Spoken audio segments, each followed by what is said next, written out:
Welcome to today's presentation on enhancing patient-centered care with technology. I am Susmita Paudel, the Chief Informatics Officer, and today we will explore how to leverage advanced education tools to improve patient care and outcomes. To begin, let's look at why focusing on patient-centered care with technology is so impactful. Technology helps personalize patient care, support better management of chronic conditions with the help of real-time dashboard, and improves overall patient satisfaction through better communication and engagement, while enhancing safety, quality, and better access to care.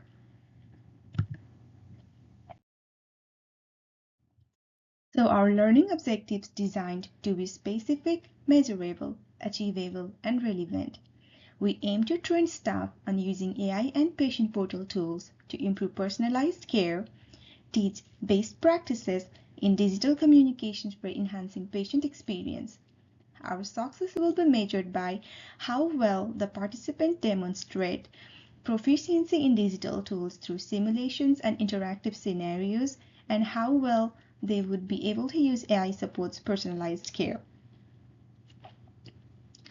And we will ensure that the training is practical, using interactive tools and providing supportive measures and step-by-step guides to ensure successful learning, hence directly improves patient care.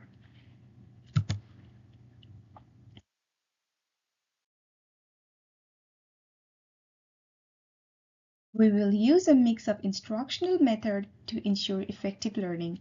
Virtual patient simulations like Body Interact, iSimulate will allow staff to practice with lifelike clinical scenarios, which helps to improve their critical thinking, promote safe practice, and better experiences. Similarly, we will use e-learning modules like Coursera or Nursing Central, which will provide flexible, self-paced learning on patient-centered care principle, digital communication etiquette, and cultural competence, reinforcing foundational knowledge and support varied learning styles while allowing clinicals to engage at their own pace and convenience. Next, we will use avatar software like Heyzen, which simulates real-world communications with patients with families using lifelike avatars and enhance emotional intelligence, active listening, and interpersonal communications within the employees.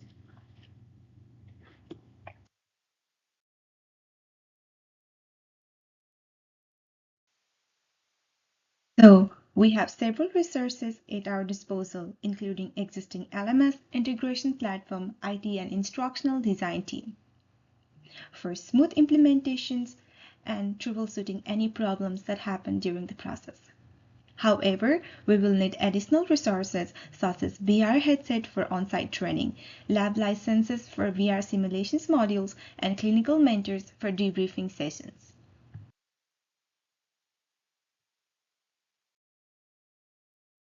Our timeline is structured to ensure a smooth rollout of training program, and we will start by implementation. Between week 1 to 2, we will design the curriculum.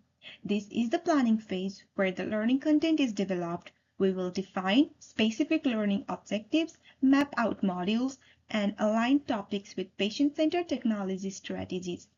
Content will be tailored to adult learners in clinical setting, focusing on practical and relevant skills. Similarly, between week 3 to 4, during this phase, we will integrate selected tools like virtual patient simulations, e-learning modules, and avatar-based scenarios. IT and clinical informatics teams will test all platforms for functionality, compatibility, and existing systems, and ease of use. Groups may be invited to trial the tools and provide feedback. During week 5, we will do the staff recruitment and scheduling. We will communicate the upcoming session through email, team huddles, and internal dashboards. Staff across departments will be invited to register, and schedule will be created to ensure minimal disruption to workflow. Backup staff or coverage will be arranged for participants.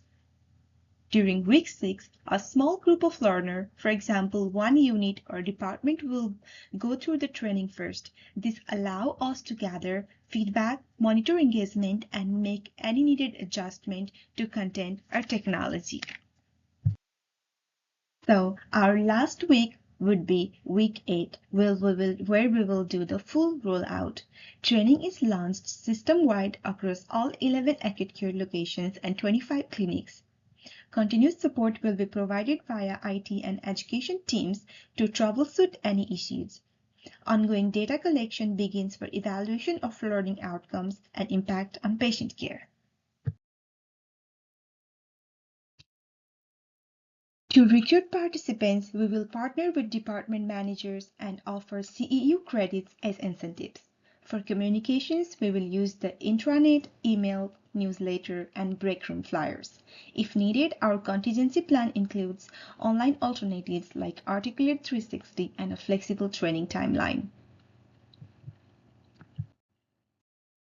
To evaluate our training, we will use multiple assessment tools. First, pre- and post-training tests will measure knowledge gained. Simulation performance scores will help assess practice skills applications. Staff feedback surveys will give us insight into the training experience and areas for improvement.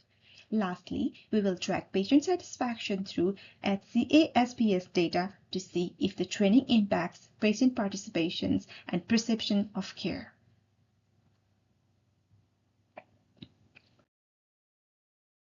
So, in conclusion, modernizing continuing education with immersive AI-driven technology empowers our healthcare team, reinforces a culture where patient-centered care becomes the default standard, enhances clinical decision-making, improves communications and support real-time personalized care, leveraging cutting-edge tools like virtual simulations, e-learning modules, and AI avatars elevates education quality. I encourage everyone to actively participate in the training and apply this technology to improve patient outcomes and satisfaction. These are the references that I've used.